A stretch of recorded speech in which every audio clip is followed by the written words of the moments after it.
Welcome to this explainer. Okay, so grip strength.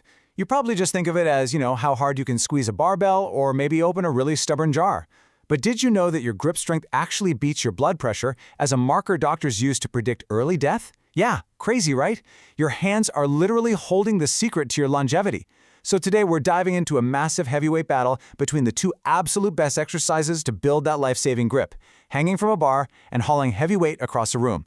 Only one comes out on top when we pit crushing force against holding time. Let's get into it. Okay, let's dive right into this. Researchers have figured out that your grip is actually an incredible window into your overall vitality. Seriously, a hand grip dynamometer test is now being looked at by doctors in the exact same way they look at a blood pressure cuff. It's used as a quick, vital health screen to predict early mortality. So, building this strength, it's not just about looking good in the gym anymore. It is an absolute necessity for a long, healthy life, which makes what we're talking about today incredibly urgent. But here's the mystery we need to solve today. Which exercise is actually the best one for you? The dead hang or the farmer's carry? Because here's the thing. If you're doing the wrong one for your goals, or worse, completely skipping the true winner of this matchup, you might actually be sabotaging your gym routine without even realizing it. Choosing the loser here could mean leaving serious strength and potentially years of healthy life right on the table. Section 1. The 3 grip types.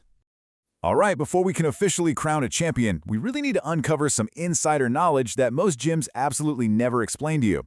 Grip isn't just one single thing. It's actually 3 totally distinct skills. First up, you have crush grip. This is the raw power of your fingers squeezing shut. Think of the force it takes to crack a walnut right in the palm of your hand. Then, jumping down to number 3, we have pinch grip. That's holding a weight plate just between your thumb and your fingers without wrapping your hand around it at all. Now, both of these require totally different muscles and training methods, but the real magic happens right in the middle.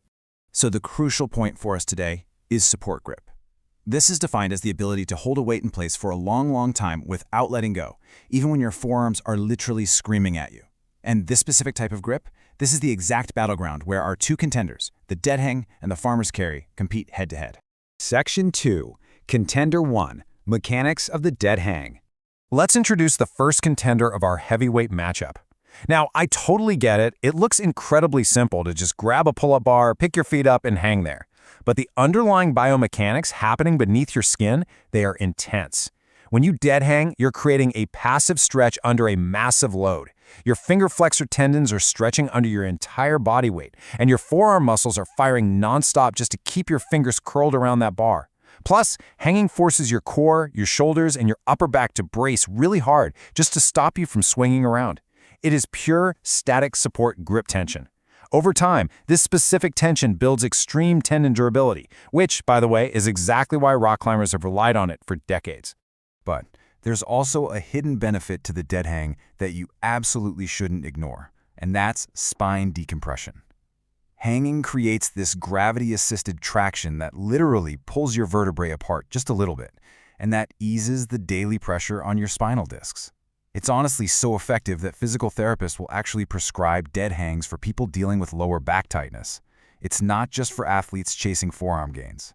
Section 3. Contender 2. Why farmers carries win.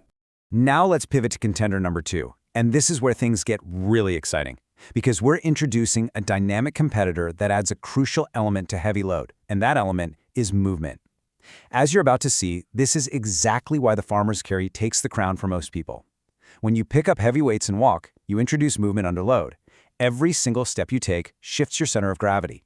This forces your grip to make continuous, tiny micro-adjustments to stabilize the weight, stop it from swinging, and prevent your wrists from twisting. It mimics real-world tasks flawlessly. I mean, whether you're hauling heavy luggage to an airport, dragging a cooler across the beach, or carrying a stubborn toddler who absolutely refuses to walk, the farmer's carry prepares your hands for actual life. But it doesn't just stop at the hands. Strength coaches actually view the farmer's carry as a total body movement. You're engaging your traps, your core, and it demands absolutely perfect posture all at the exact same time. It's also what we call quiet cardio. Because you're walking under such a heavy load, your heart rate spikes within 30 seconds. So you're getting a massive cardiovascular workout and dynamic forearm endurance, while your hands are doing all the heavy lifting. Literally almost nothing about this exercise is isolated. Section 4. The head-to-head scorecard. Okay, the tension is built, and it is time to tally the final score. We're going to compare these two heavyweights across 6 specific biomechanical and practical categories to crown our ultimate winner. Let's look at the results. For raw holding time, the dead hang actually wins because your whole body weight forces faster forearm fatigue. For tendon resilience, the hang wins again due to that massive static stretch. But check out the other categories.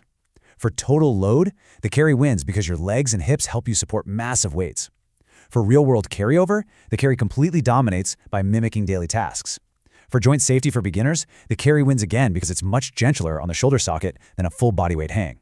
And for time efficiency, the carry wins by training grip, posture, core, and cardio all in 60 seconds. So the farmer's carry takes a decisive 4-2 victory over the dead hang. It is absolutely the ultimate bang-for-your-buck grip builder. Section 5. The secret teammate twist.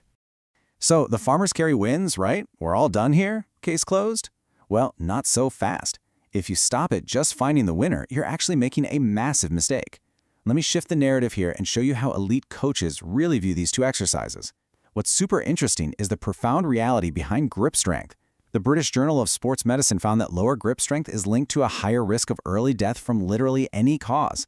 Because grip is such a vital, complex health screen, researchers insist that absolutely no single exercise builds all the required strength. Sure, the farmer's carry is incredible for dynamic strength, but it kind of leaves your static tendon capacity behind. And this is exactly why elite athletes in totally different sports program both movements as teammates rather than rivals. Think about rock climbers. They live and die by their grip. They use hangs for tendon capacity, but they use carries to build the core stability that keeps them glued to the wall.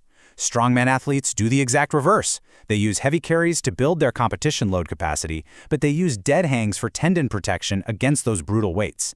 They need balanced static and dynamic strength, and honestly, so do you. Section 6. Perfecting your grip routine. So how do we actually apply this? Well, I'm going to give you a clear, actionable blueprint for adding both of these teammate exercises to your weekly routine for maximum longevity and power. Here is a highly effective weekly split for you to try. Step 1. Do your dead hangs twice a week, right at the start of your workouts.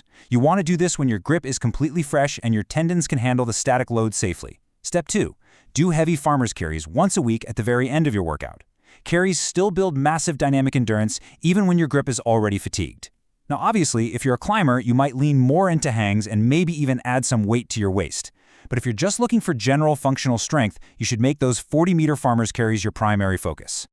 But hey, I need to deliver a very serious caution here. Please take this warning seriously. Never, ever program max effort hangs and max effort carries back-to-back on the exact same day. Don't do it. Your tendons require dedicated recovery time between demanding sessions. If you push your static and dynamic grip to the absolute limit simultaneously, you risk getting grip-related tendinopathy. And trust me, that is an incredibly painful irritation in your wrists and elbows that will literally bench you for weeks. Let's rapid fire through 4 common progress-killing mistakes so you can avoid them entirely. Mistake number 1, doing a dead hang with fully relaxed shoulders. This just jams your shoulder socket. You absolutely must keep a slight engagement in your shoulder blades. Mistake 2, twisting or leaning your torso during a farmer's carry.